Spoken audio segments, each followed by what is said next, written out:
It is a wild day in the world of Magic the Gathering news. We have Magic news ranging from the absurd all the way to the illegal. Pretty crazy.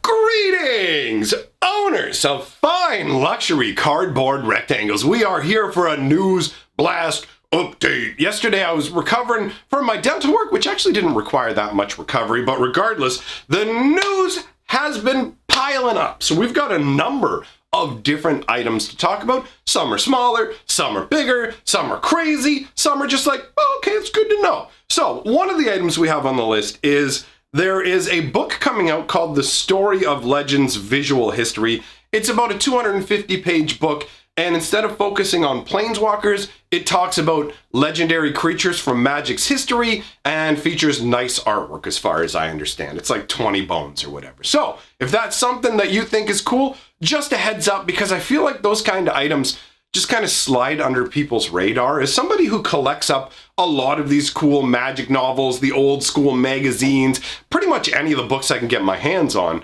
I like all these parts of Magic's history, although when it comes to legendary creatures and stuff, Wizards does sometimes retcon their history, so I don't know like how accurate that book is going to be compared to my understanding of Magic lore, but whatever, man. I still want to take a look at the book. Not sure if I want to own it, but I figured I'd mention it. All right, so we've got that. One of the more absurd things on the list is the secret layer screw up. So this has to do with the Prime Slime secret layer. People are reporting that Wizards of the Coast is telling them that the product is shipped. So people are getting announcements, or not announcements, but emails, I guess announcing, so it is an announcement. They're getting these emails saying, hey, great news, we shipped your Prime Slime layer. Now here's the catch. They're saying that they shipped it in December of 2019. So that is what? 10 months ago? We shipped them 10 months ago. We're just telling you today. We shipped them before they existed as a concept. So that is obviously a mess up. I imagine, I don't know for sure, but I imagine what's happened is they've just started to ship them now and they just have the wrong date processed. I don't know if maybe Prime Slime was supposed to be an earlier secret layer. I don't know the underlying reason for this, but to me, that is the most absurd thing on the whole list. Basically, like time-traveling secret layers, all right? So, what else do we have on the list? Ah, yes.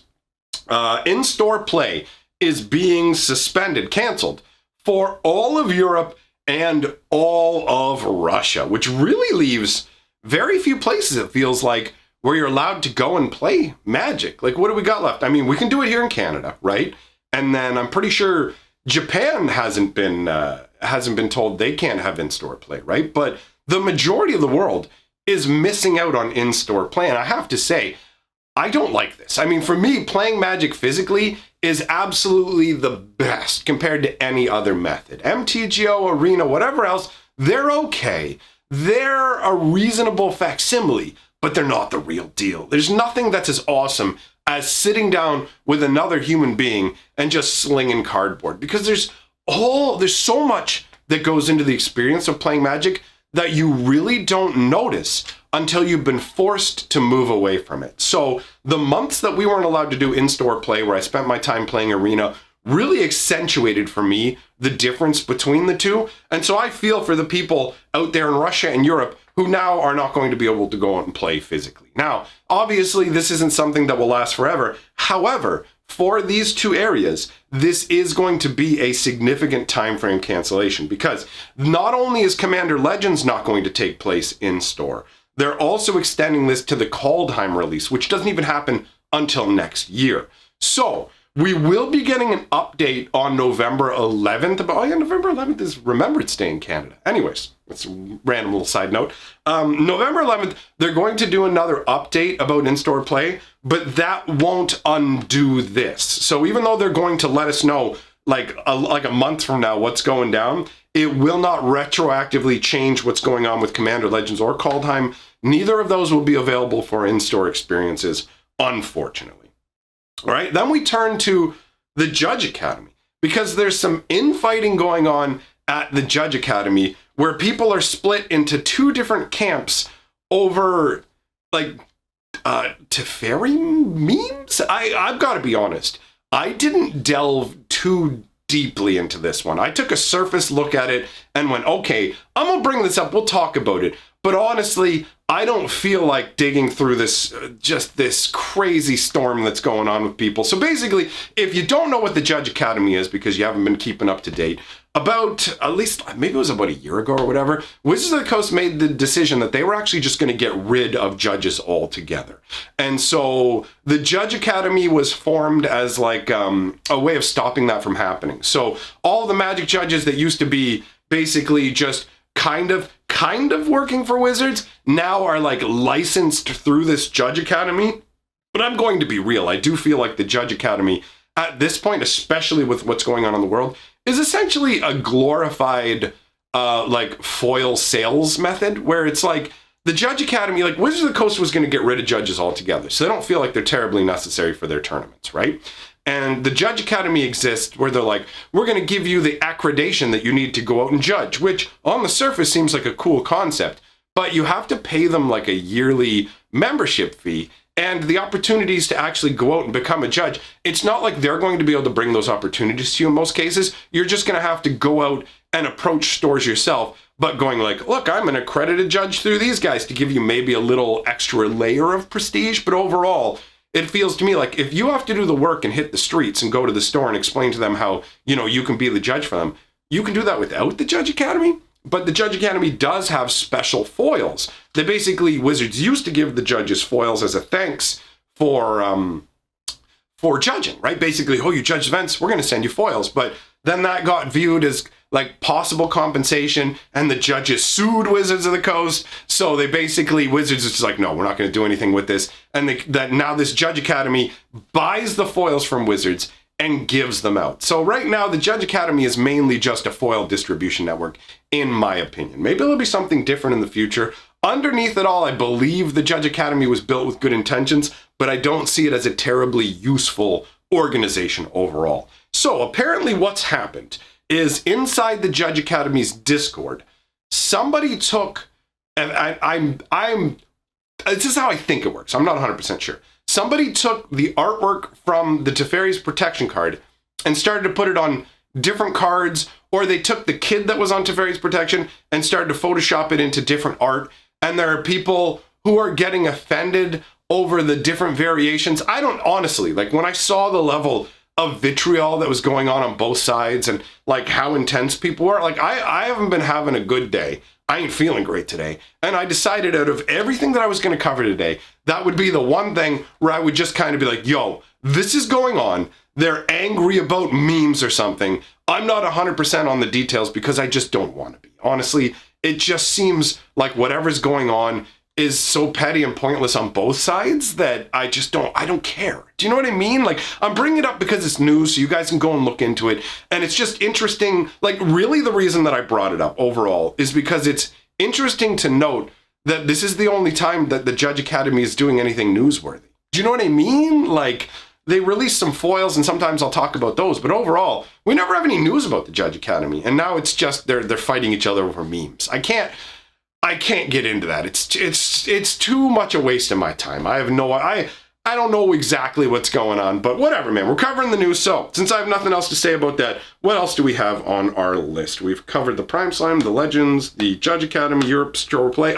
One of the other big ones, the Commander Legends leaks. So I'm sure you guys are aware of what's been going on, right? If you pay attention at all to Magic spoilers and leaks, you will know that we have been receiving a ton of spoilers from Commander Legends in advance. Now, some people go, the spoilers and leaks are different things. It's all you finding about the cards early. They're all spoilers in my opinion. Official and unofficial. I don't care about what verbiage you want. I don't care about the language you want to use to describe them. Whatever. Like, don't let that bog you down. Either way, we got access to see a bunch of cards in advance. And I'm talking at least 150, maybe even 200 of the cards from Commander Legends have been spoiled. I've been busy doing a bunch of other things, so I haven't actually looked at the spoiler list lately, but I do know that at least 150 of these cards have already been spoiled. And that's a significant chunk of the set. It's like a 500 card set.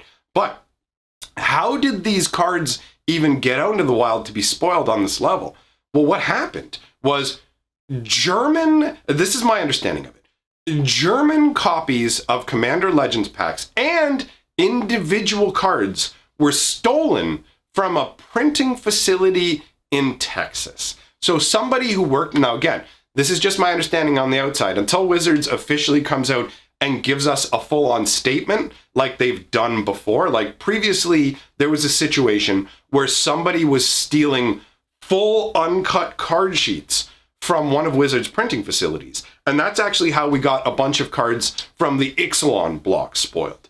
And Wizards of the Coast investigated it, went through with criminal actions, all that kind of, like they didn't take criminal actions, but basically this was treated as a criminal action. But after all of it, we actually got an announcement. Like Wizards of the Coast came out and put out a tiny little press release saying that legal action had been taken against the individuals and they had like restored order kind of thing. And we don't normally get that. Like with the Theros tiny leak, we didn't get that. When somebody had a couple packs from Walgreens, I have no idea, or they said they came from Walgreens, right?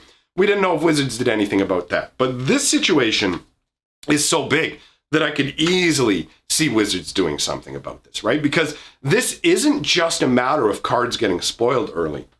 This is also a bigger matter of stolen property being sold off.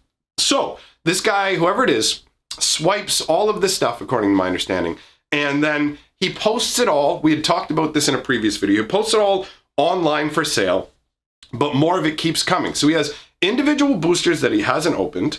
He has a bunch of singles as well that he has already opened. And on top of that, he had big fat stacks of Tevish Zot and Jeska, which were two mythic planeswalkers from the set. But these were ones that, like, I guess they were supposed to make their ways to packs or something. Either they're promos or they were supposed to make their way into booster packs, because it was literally just giant stacks of them. There's no way from the booster packs he had, he would have just opened that many of them, because all the other singles, there were only like a few copies of each, right?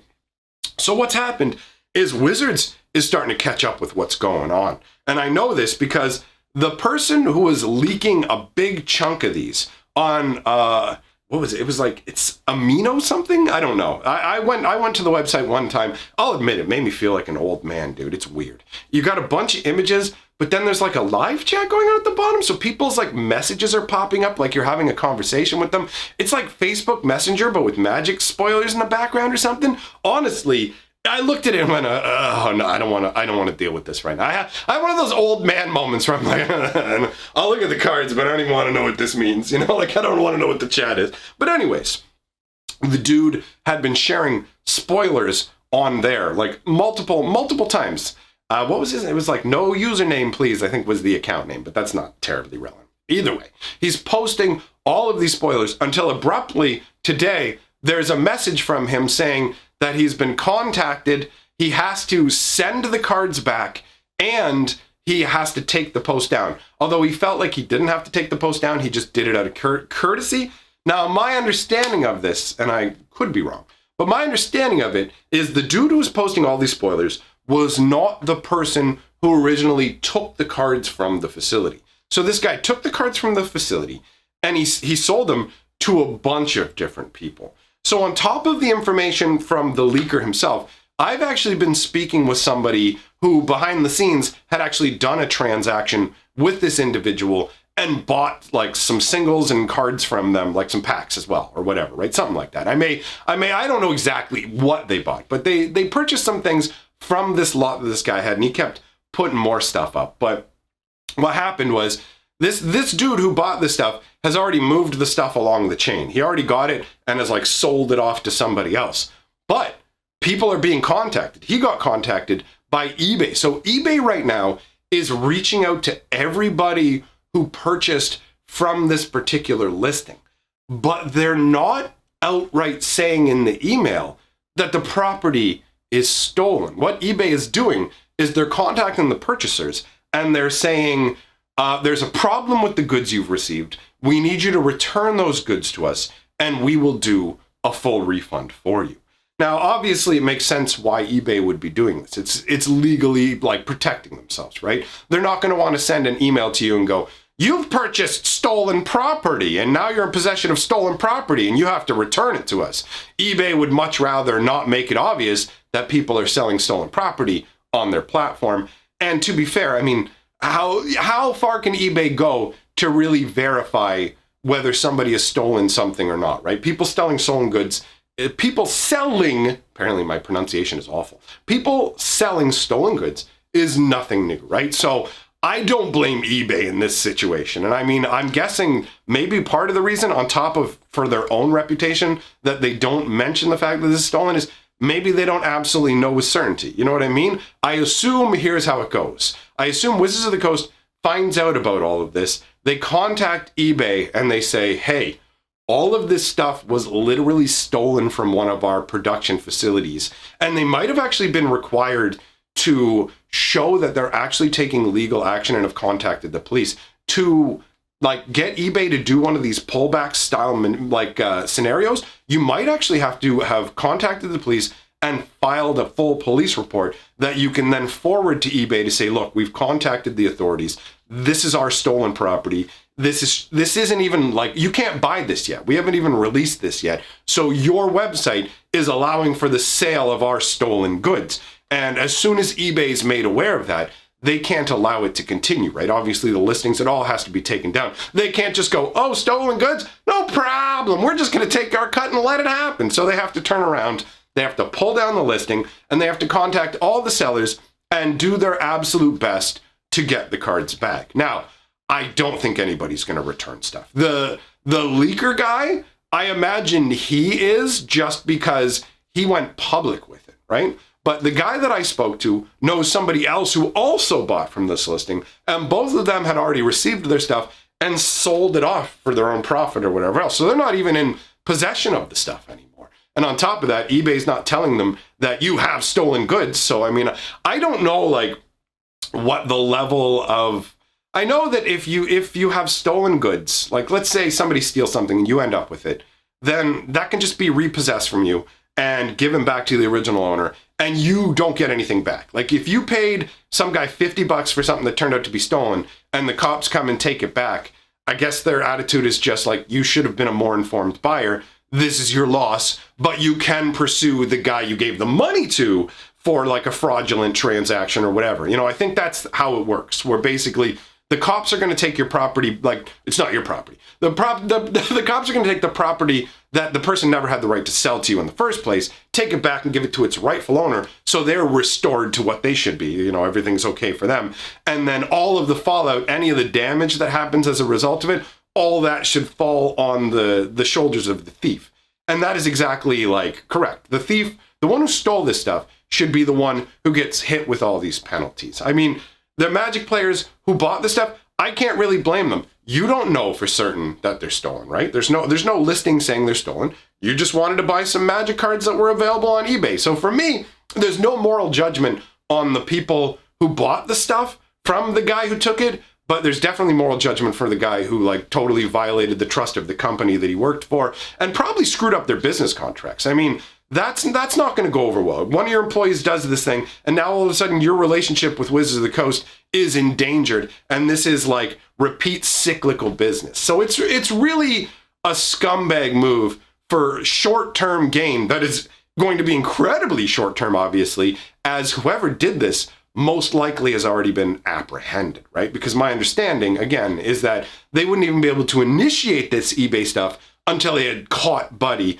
or at the very least, like, started the process of, this is the employee who took the stuff, and, like, they're in the process of wrapping it up. I have no idea how long it takes. Like, I have no idea how slowly the legal system and all this moves, you know what I mean?